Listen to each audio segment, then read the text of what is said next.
Chettinad சிக்கன்னா Chettinad chicken தான் சூப்பராக இருக்குது. இந்த செட்டிநாடு சிக்கன் நான் செஞ்சது மாதிரியே நீங்களும் ஒரு வாட்டி ட்ரை பண்ணி பார்த்துட்டு எப்படி இருக்குன்னு கமெண்ட்ல சொல்லுங்க. என்ன படுத்துட்டீங்க? சாப்பாடு ஒன்றும் செய்யலையா? இல்லை புளி எறியலாமா? இப்போதான் முறுக்கு சுட்டு அந்த கலைப்பசத்தை ஆட்டிக்கிற பழைய இருந்தேன்னா என்னமோ மாதிரி இருக்கு. மாமா என்ன செய்யறாங்க? பபுல்ரா போட்டு பாருங்களா? பபுல்ரா போட்டு போறாங்க. பிரிச்சிருக்காங்க, கட் பண்ணி தான் கொடுத்துருக்காங்க பாருங்க. 4 பீஸா கட் பண்ணி கொடுத்துட்டாங்க. கட் பண்ணிருக்காப்பா. வேஸ்டேஜ் ஆகாது. சரி, நீங்க வந்து பபுல்ரா போட்டு பெட்டியை போட்டு விட்டுருங்க.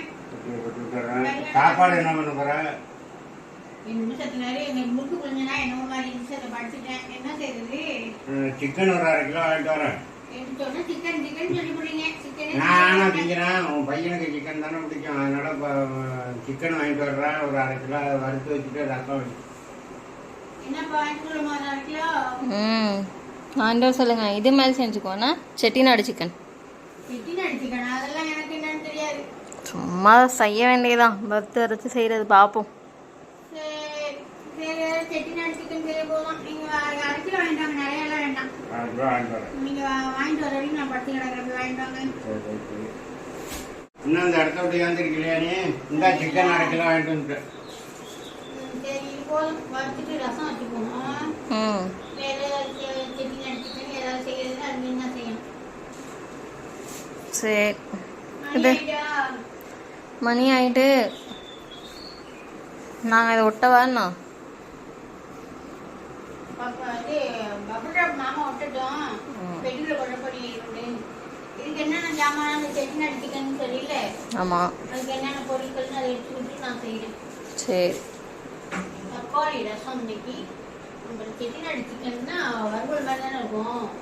கொஞ்சம் கிரேவியா போட்டும் சாப்பிட்டுக்கலாம்னு நினைக்கிறேன். போட்டு சாப்பிட்டுக்கலாமா? சரி, ஏதாவது பண்ணிக்கலாம். வாழையே இன்னைக்கு டபுள் ஸ்வெட்டர் தான். டபுள் ஸ்வெட்டர் போட்டு வந்து அப்புறம் இது ஒரு நேற்று சாயந்தரமே முடிச்சு புரிஞ்சுட்டேன். ஒரு கல்யாண ஆர்டர் எடுத்துருந்தோமா, அதுக்கு அது இப்போ கொஞ்சம் ஒரு 1 கிலோ 2 கிலோ புளிய வேண்டியது இருந்துச்சு. இப்போ அதை காலையிலேயே வத்தல் போட்டு இதையும் புரிஞ்சு வச்சுட்டு 2 பழைய சாப்பிட்டு 1 மணி நேரம் படுத்து ரெஸ்ட் எடுத்தாச்சு. இப்போ மணி 11 ஆகுது. ஒரு டீயை போட்டு குடிச்சிட்டு சிக்கன் வாங்கிட்டு காவையா இதை என்ன செய்யணும்னு ரொம்ப நம்ம வீடியோ எடுப்போம். இதை வந்து பாக்கெட்டுக்குள்ள போட்டு பபுல்ரா போட்டிடுவீங்களா?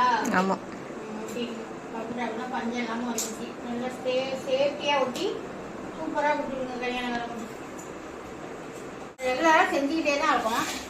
இருந்தாலும் திங்க அவ்வளோ ஒரு டேஸ்ட்டாக அவ்வளோ ஒரு ருசியாக இருக்குது. மாவு வாங்குறவனையும் நீங்கள் முறுக்கா வேண்டாம்னு வாங்கிக்கலாம், மாவா வேண்டாம்னு வாங்கிக்கலாம். நம்ம ரெண்டுமே தான் கொடுத்துக்கிட்டு இருக்கோம். இந்த மாதிரி குட்டியாக எதுக்காக மெனக்கெட்டு புளியிடும் சொன்னால் உடையாமல் வரும். அதுக்காக தான் இந்த மாதிரி குட்டியாக புளியிடுது. நம்ம லோக்கல் எல்லாம் கேட்குறாங்களே, லோக்கலுக்கு நேற்று புரிஞ்சுட்டே கையிலே அது பெருசாக இருக்கும். அது பெருசாக இருக்கும். இது குட்டியாக தான் இருக்கும். இப்போ செட்டிநாடு சிக்கன் செய்கிறதுக்கு நம்ம என்னென்ன பொருள் எடுத்துருக்கோம்னு பார்த்தீங்கன்னா, ஒரு 1/2 கிலோ தான் நான் சிக்கன் எடுத்திருக்கேன். ஒரு ஸ்பூன் மிளகு எடுத்திருக்கேன். ஏன்னா கொஞ்சம் காரமாக இருக்கணும், அதனால 1 ஸ்பூன் மிளகு, 1/2 ஸ்பூனு ஜீரகம், சோம்பு, கல்பாசி, கொஞ்சோண்டு சின்ன துண்டு பட்டை, 2 ஏலக்காய், 4 கிராம்பு, 1 இலை, 1/2 ஸ்பூனு வரமல்லி, 1/2 ஸ்பூனு ஜீரகம். நமக்கு காரத்துக்கு தேர்த்த மாதிரி கொஞ்சமாக பட்டை மிளகாய் எடுத்துங்க. நான் ஒரு 6-7 மிளகாய் எடுத்துருக்கேன். இப்போ எல்லாத்தையும் இதை வறுத்து எடுத்துக்குவோம். எல்லாத்தையுமே ஒன்றா கொட்டி 1 ஸ்பூன் எண்ணெய் ஊற்றி நல்லா வறுத்து எடுத்துக்கலாம். போட்ட ஜாமான் எல்லாமே நல்லா வறுப்பட்டு வச்சு இப்போ நம்ம எடுத்துக்கிட்ட மிளகாயும் சேர்த்துக்கலாம். 2 கருவேப்பிலை போட்டுக்கலாம். வதக்கிட்டு நல்லா 2 ஸ்பூனுக்கிட்ட நான் தேங்காய் எடுத்து வச்சுருக்கேன். நான் வந்து ஒரு 1/2 கிலோ சிக்கனுக்கு தான் சொல்கிறேன். நீங்கள் கூட குறைச்சி சேர்த்திங்கன்னா ஜாமானும் சேர்த்துங்க. ஒரு 2 ஸ்பூனு தேங்காய் அதையும் போட்டு ஒரு பரட்டி இப்போ இது ஒரு பிளேட்டுக்கு மாற்றிக்கலாம். இப்போ நல்லா வறுபட்டு போச்சு. தேங்காய் எல்லாமே நல்லா சவக்க வறுத்தாச்சு. இதே இப்போ வேறு பிளேட்டுக்கு மாற்றிடுவோமா? எண்ணெய் நல்லா சூடாச்சு. ஒரு துக்குனு ஒரு 10 சோம்பு நல்லா வெடிக்க விட்டு அரிஞ்சு வச்சுருக்க வெங்காயம்,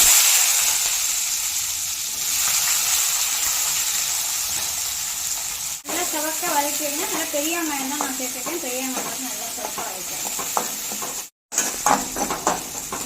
வெங்காயம் இந்த அளவுக்கு வதங்கினா போதும். இப்போ நல்லா இஞ்சி பூண்டு பேஸ்ட்டு நல்லா 1 ஸ்பூன் கிட்ட போட்டுக்கலாம். நல்லா பச்சை வாடை போகிற அளவுக்கு நல்லா வதக்கிடுவோம். தேவையான மஞ்சத்தூளை போட்டுருவோம். கட் பண்ணி வச்சுட்டு தக்காளியை சேர்த்துக்கலாம். தக்காளியை சேர்த்து நல்லா பேஸ்ட் மாதிரி வர அளவுக்கு வதக்கிடுவோம். அந்த கண்டு உப்பை போட்டு வதக்கணும்னா நல்லா பேஸ்ட் மாதிரி இருக்கும். வதங்கிட்டா இப்போ கொஞ்சமாக மல்லித்தூள் மட்டும், வெறும் மல்லித்தூள் மட்டும் ஒரு 1/2 ஸ்பூன் கிட்ட சேர்த்துக்கிறேன். நான் சும்மா கலருக்காக காஷ்மீரி பவுடர் ஒரு ஸ்பூன் கிட்ட போடுறேன். அவ்வளோதாங்க. எல்லாமே போட்டு நல்லா வதக்கியாச்சு. இப்போ சிக்கன் சேர்த்துக்குமா.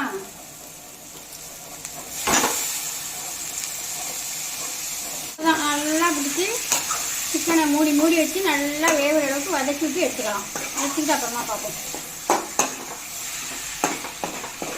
இதுலேயே நல்லா 1/2 வேக்காடு வந்துடும். அந்த அளவுக்கு வதக்கி விட்டுருவேன். இதுக்கு தேவையான உப்பையும் போட்டு நல்லா வதக்கிடுவோம். இப்போ நல்லாவே நம்ம போட்ட ஜாமான்லாம் நல்லா சேர்த்து நல்லா வதக்கி எடுத்தாச்சு. நல்லா ஒரு 1/2 வேக்காடு வந்துடுச்சு. நம்ம தண்ணியே சேர்க்கலை. நல்லா அந்த உப்பு போட்டு வதக்கணும்னா அந்த மாதிரி நல்லா கம்ப்ளீட்டாக கறியில் உள்ள தண்ணியெல்லாம் வெளியில் வந்துடும். இப்போ நம்ம ரெடி பண்ணி வச்சுருக்கோமா மசாலா, வறுத்து அரைச்சி வச்சுருக்கோமா, அதை சேர்த்துக்கலாம். தண்ணி சேர்த்துக்கலாம்.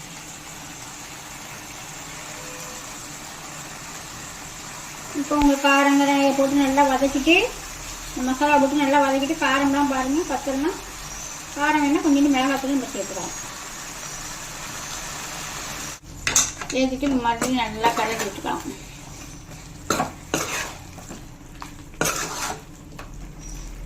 இப்போ நான் என்ன செய்ய போகிறேன்னா சாதத்துலையும் போட்டு சாப்பிட்லாம். நம்ம இஷ்டம்தான், தொட்டுக்கிட்டும் சாப்பிட்லாம். அதனால் கொஞ்சமாக தக்காளி ரசம்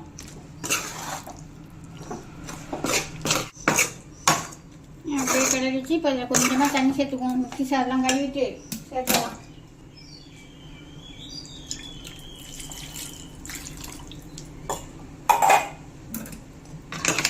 இப்போ உப்பு காரம் எல்லாம் கரெக்டாக இருக்கான்னு இந்த சமயத்தில் செக் பண்ணிவிட்டு மூடி வச்சு வேக வைக்க வேண்டியதுதான். நல்லா சூடாக வதக்கினாலும் வதக்கிக்கலாம். கொஞ்சம் கிரேவியோடு வைக்கிறதுனாலும் வச்சுக்கலாம். அருமையான என்ன சிக்கன், அருமையான செட்டிநாடு சிக்கன் ரெடி ஆகிடுச்சு. ஒரே மாதிரி சிக்கனை வாங்கி குழம்பு வச்சோம், வறுத்தோம், பரட்டணும்னு சொல்லாமல் இந்த மாதிரிலாம் ட்ரை பண்ணி பார்ப்போம். இந்த அளவுக்கு இருக்குது. நல்லா நம்ம வதக்கி விட்டுக்கலாம். அன்ன சேர்த்து வேகட்டும். இன்னும் ஒரு 1/2 மணி நேரம் சேர்த்து பார்க்கலாம். சூப்பராக நல்லா நம்ம சேர்த்த ஜாமான்லாம் ஒன்று சேர்ந்து அருமையாக பஞ்சு மாதிரி வெந்துச்சு.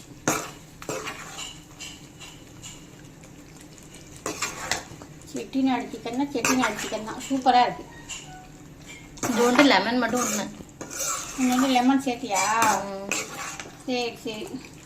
நான் வந்து இடையில வதக்கி விட்டுட்டு புளி எரிஞ்சிக்கிட்டு இருக்கேன். நான் போய் முட்டையை அதிலே சேர்த்துங்க. முட்டையை சேர்த்துருவோம். அதில் நம்ம அதுலேயும் கொஞ்சம் உரப்பு புளிப்பு சேர்ந்துக்கிட்டு நல்லாயிருக்கும்.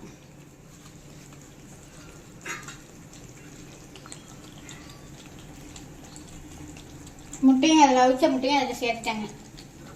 சேர்த்துட்டோம்னா நல்லாயிருக்கும். ஒரு பரட்டு பட்டு போட்டு வித்தியாசமாக இருக்கும்ல. மேலே தான் இருக்கும். மேலே தான் இருக்கும். இல்லைன்னா சாராது கொஞ்சம் கொஞ்சம் வவுந்துட்டோம்னா கட் பண்ணோம்னா சாரம்.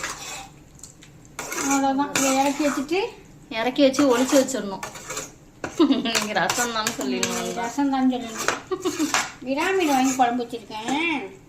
ஏன்னா இது விராமீன் வாங்கி இதோட விட்டுட்டீங்க, சிக்கனே வாங்கலை அப்படிங்கிற. சிக்கனே நிறையா திங்கக்கூடாதுன்னு சொல்கிறாங்க.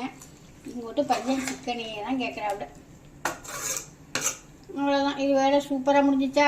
உங்களுக்கு ரொம்ப பிடிச்சிருக்கா அது பார்க்குறதுக்கு? இதே மாதிரி நீங்களும் ஒரு வாட்டி செஞ்சு பாருங்கள். இந்த மாதிரி கொஞ்சமாக வாங்கி செஞ்சு பாருங்கள். சூப்பராக இருக்கும். இப்போ நான் போய் புளி அரிய போகிறேன். கொஞ்சோண்டு தக்காளி ரசம் வைக்கணும். வச்சு விட்டுறியா? சரி, இதை இறக்கி வச்சுட்டு கொஞ்சம் தக்காளி ரசம் வச்சு விட்டுரு. சூப்பரான ரசம் வச்சுருக்கேன் பாருங்கள். நம்ம வீட்டில் ரசப்பொடி ரெடி பண்ணுறோமா, அந்த ரசப்பொடியை போட்டு டக்குன்னு ஒரு தக்காளி ரசம் வச்சாச்சு. இந்த செட்டிநாடு சிக்கன் நான் செஞ்சது மாதிரியே நீங்களும் ஒரு வாட்டி ட்ரை பண்ணி பார்த்துட்டு எப்படி இருக்குன்னு கமெண்ட் சொல்லுங்கள். நிறைய பேர் செஞ்சுருக்கீங்க, நான் புதுசாக செய்கிறேன். அதுலேயே முட்டையை வச்சு அதுலேயே போட்டு கசரி வச்சுட்டேன். அப்புறம் கெட்டியான தயிர், அப்புறம் சுட சுட சாதம். இவ்வளோதான் இன்றைக்கி நம்ம வீட்டில் சாப்பாடு. உங்கள் வீட்டில் என்ன சாப்பாடுன்னு கமெண்ட்டில் சொல்லுங்கள். பாய்.